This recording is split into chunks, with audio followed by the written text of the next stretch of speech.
اعوذ باللہ من الشیطان الرجیم، بسم اللہ الرحمن الرحیم۔ سورہ بقرہ آیت نمبر 121 میں اللہ پاک فرماتے ہیں، یعنی یہ قوموں میں، دوسرے قوموں میں جو کہ اہل کتاب ہیں، ان میں ایسے لوگ بھی ہیں جنہیں اللہ نے کتاب دی، وہ اسے اس طرح پڑھتے ہیں جیسے پڑھنے کا حق ہے، یعنی فل ڈیڈیکیشن کے ساتھ پڑھتے ہیں وہ لوگ، ان میں سے کچھ لوگ، اور وہی لوگ اس کتاب پر ایمان رکھتے ہیں اور اس کو اچھا پڑھتے ہیں ڈیڈیکیشن کے ساتھ، اور جو اس کا انکار کر رہے ہیں، جو لوگ اس کو جو ہے نا ایکسیپٹ نہیں کرتے بول رہے ہیں، تو وہی لوگ نقصان اٹھانے والے ہیں۔ آیت نمبر 122 میں اللہ پاک فرماتے ہیں، اے اولاد یعقوب،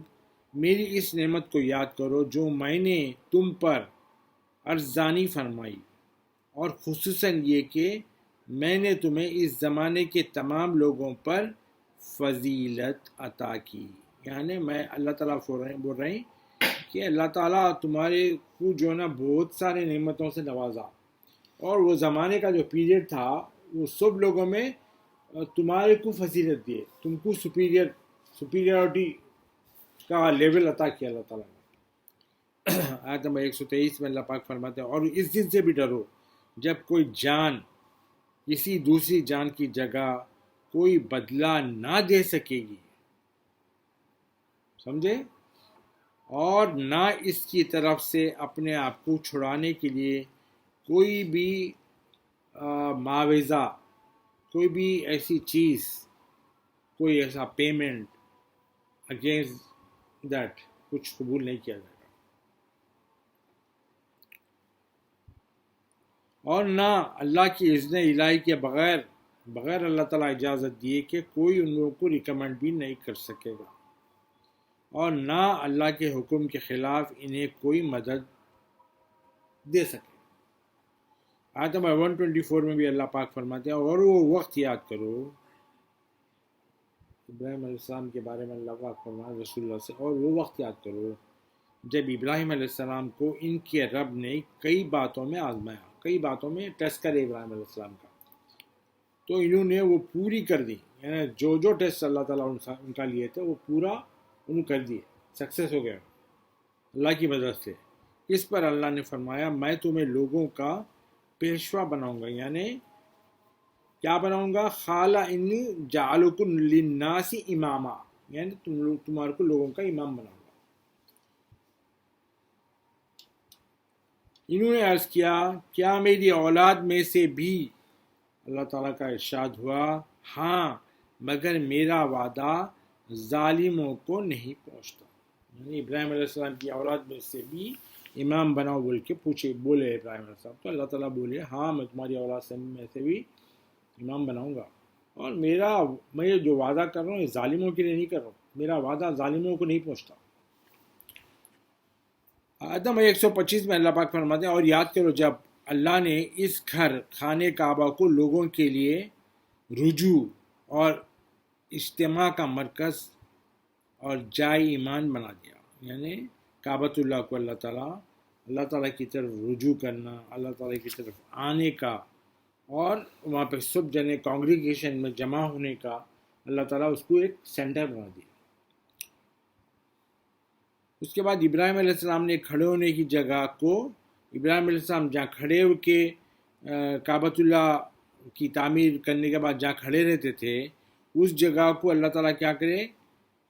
مقام نماز، ابراہیم علیہ السلام کے کھڑے ہونے کی جگہ کو مقام نماز بنا لو، یعنی 2 رکعت وہاں پہ پڑھتے نا اپن عمرے کو، ویسا بنا لو۔ اور اللہ نے ابراہیم اور اسماعیل کو تاکید فرمائی تھی کہ میرے گھر کو طواف کرنے والوں اور اعتکاف کرنے والوں اور رکوع و سجدے کرنے والوں کے لیے پاک و صاف کر دو۔ یعنی اللہ تعالیٰ ابراہیم علیہ السلام اور اسماعیل علیہ السلام نے انسٹرکشنز دیے تھے کہ یہ جگہ کو بہت کلین رکھنا، یہاں پہ سجدے کرنے والا تھے، رکوع کرنے والے تھے، طواف کرنے والے تھے، سب کے لیے پاک کر دو۔ آیت نمبر 126 میں اللہ پاک فرماتا ہے، اور جب ابراہیم علیہ السلام نے عرض کیا، اے میرے رب،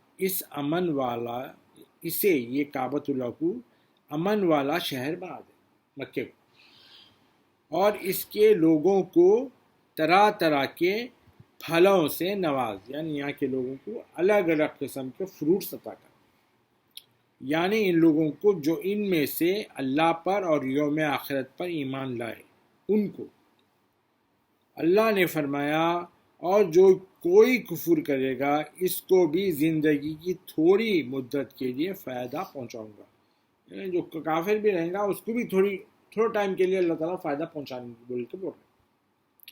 پھر اس کے کفر کی وجہ سے دوزخ کے عذاب کی طرف جانے پر مجبور کر دوں گا، اللہ تعالیٰ فرماتے ہیں، اور وہ بہت ہی بری جگہ ہے۔ آیت نمبر 127 میں اللہ پاک فرماتے ہیں اور یاد کرو اے نبی مکرم صلی اللہ علیہ وآلہ وسلم، جب ابراہیم اور اسماعیل علیہ السلام نے خانہ کعبہ کی بنیادیں اٹھا رہے تھے، اس کو بلڈ کر رہے تھے، تو دونوں دعا کر رہے تھے۔ کیا دعا کر رہے تھے؟ کہ اے ہمارے رب تو ہم سے یہ خدمت قبول فرما۔ جو لوگ کنسٹرکشن کر رہے تھے اس کے لیے بول رہے تھے اے ہمارے رب ہمارے سے جو ہم یہ کر رہے ہیں یہ خدمت کو قبول فرما لیجیے آپ۔ بے شک تو خوب سننے والا اور خوب جاننے والا بول کے بول رہے تھے۔ آیت 128 میں اللہ پاک فرمانے ہیں پھر وہ لوگ کہہ رہے تھے اے ہمارے رب ہم دونوں کو اپنے حکم کے سامنے جھکنے والا بنا، اور ہماری اولاد سے بھی ایک امت کو خاص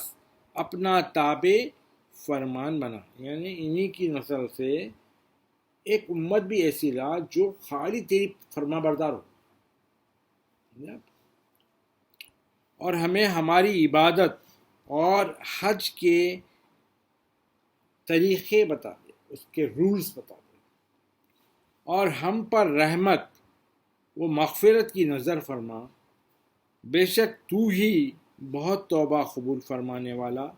مہربان ہے۔ آیت 129 میں اللہ پاک فرماتے ہیں اے ہمارے رب، ابراہیم علیہ السلام نے کہا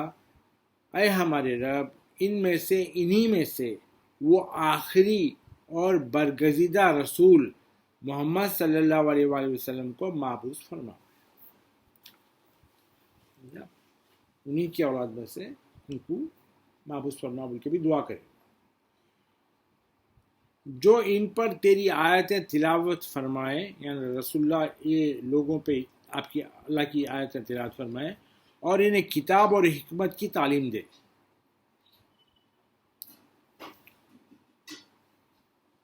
اور ان کے نفسوں کو اور ان کے دلوں کو خوب پاک کر دے، بے شک تو ہی غالب اور حکمت والا ہے۔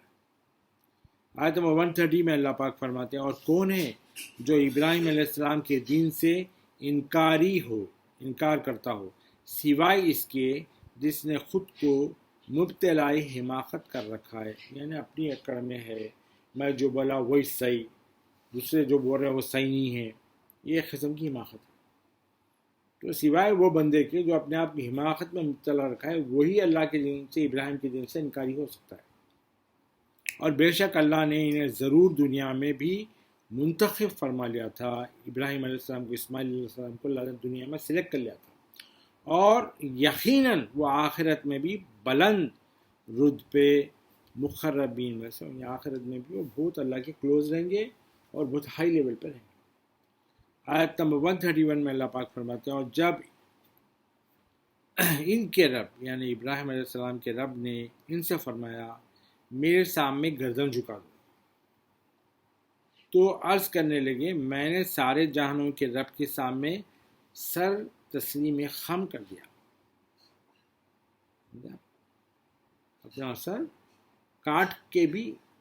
خم کر دے کے بھی آپ کے سامنے جھکا دیا۔ آیت نمبر 132 میں اللہ پاک فرماتے ہیں اور ابراہیم علیہ السلام نے اپنے بیٹوں کو اسی بات کی وصیت کرے، جب وہ جانے کا ٹائم آیا تو وصیت کرے، یہ انسٹرکشنز دیے، لاسٹ انسٹرکشنز، اور یعقوب علیہ السلام نے بھی یہی کہا اے میرے بیٹو، بے شک اللہ نے تمہارے لیے یہی دین اسلام پسند فرمایا ہے، سو تم بہر صورت کسی بھی کنڈیشن میں مسلمان رہتے ہوئے ہی مننا۔ آیت نمبر 133 میں اللہ پاک فرماتے ہیں کیا تم اس وقت حاضر تھے جب یعقوب علیہ السلام کو موت آئی، جب انہوں نے اپنے بیٹوں سے پوچھا تم میرے انتقال کے بعد کس کی عبادت کرو گے، تو انہوں نے کہا ہم آپ کے معبود اور آپ کے باپ دادا ابراہیم اور اسماعیل اور اسحاق کے معبود کی عبادت کریں گے جو معبود یکتا ہے، اور ہم سب اسی کے فرما بردار رہیں گے۔ آیت نمبر 134 میں اللہ پاک فرماتے ہیں وہ امت تھی جو گزر چکی، ان کے لیے وہی کچھ ہوگا جو انہوں نے کمایا، اور تمہارے لیے وہ ہوگا جو تم کماؤ گے، اور تم سے ان کے اعمال کی باز پرس یعنی تم سے نہیں پوچھا جائے گا، باز پرس تم سے نہیں پوچھا جائے گا، باز پرس نہیں ہوگی۔ آیت نمبر 135 میں اللہ پاک فرماتے ہیں اور اہل کتاب کہتے ہیں یہود اور کرسچنز ہو جاؤ ہدایت پا جاؤ گے، وہ بولتے ہیں یہودی ہو جاؤ یا کرسچن ہو جاؤ تم نہ ہدایت پا لو گے بلکہ لوگوں کو تبلیغ کر رہے ہو۔ آپ فرما دیں نبی مکرم صلی اللہ علیہ وآلہ وسلم کہ نہیں، بلکہ ہم تو اس ابراہیم علیہ السلام کا دین اختیار کیے ہوئے ہیں جو ہر باطل سے الگ ہے، ہر باطل ہر گندگی سے الگ ہے، جو سے جدا ہے، صرف اللہ کی طرف ہمارا کنسنٹریشن ہے، اور وہ مشرکوں میں سے ابراہیم علیہ السلام نہ تھے۔ آیت نمبر 136 میں اللہ پاک فرماتا ہے اے مسلمانوں تم کہہ دو ہم اللہ پر ایمان لائے اور اس کی کتاب پر جو ہماری طرف اتاری گئی، اور اس پر بھی جو ابراہیم علیہ السلام، اسماعیل اور اسحاق علیہ السلام اور یعقوب علیہ السلام اور ان کی اولاد کی طرف اتاری گئی، اور ان کتابوں پر بھی جو موسیٰ اور عیسیٰ علیہ السلام کو عطا کی گئی، اور اسی طرح جو دوسرے نبیوں کو ان کی رب کی طرف سے عطا کی گئیں، صحیفے دیتے تھے اللہ تعالیٰ کو، اور ہم میں سے کسی ایک پر بھی ایمان میں فرق نہیں کرتے۔ سمجھے آپ، پورے نبیان جتنے بھی چیزیں آیا پورے اسلام ہی تھا وہ،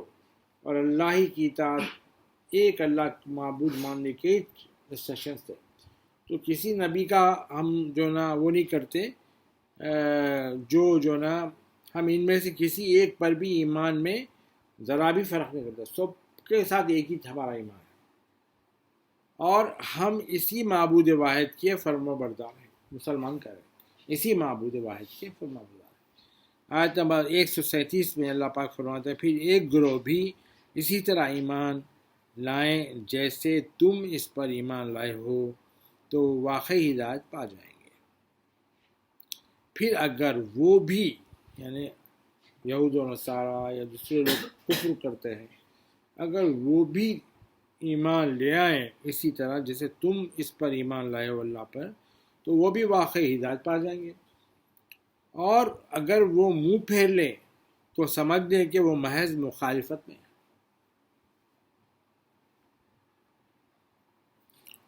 بس اب اللہ آپ کو ان کی شر سے بچانے کے لیے کافی ہوگا، ان کی بدماشیوں سے، ان کے ظلم سے، ان کے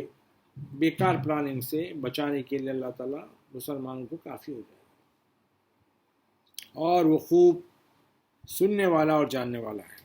آیت نمبر 138 میں اللہ پاک فرماتے ہیں کہہ دو ہم اللہ کے رنگ میں رنگے گئے، اللہ کا جو رنگ ہے اس میں ہم رنگے گئے، یعنی اب ہم وہاں سے واپسی کا کوئی چانس نہیں، اس میں رنگے گئے ہیں،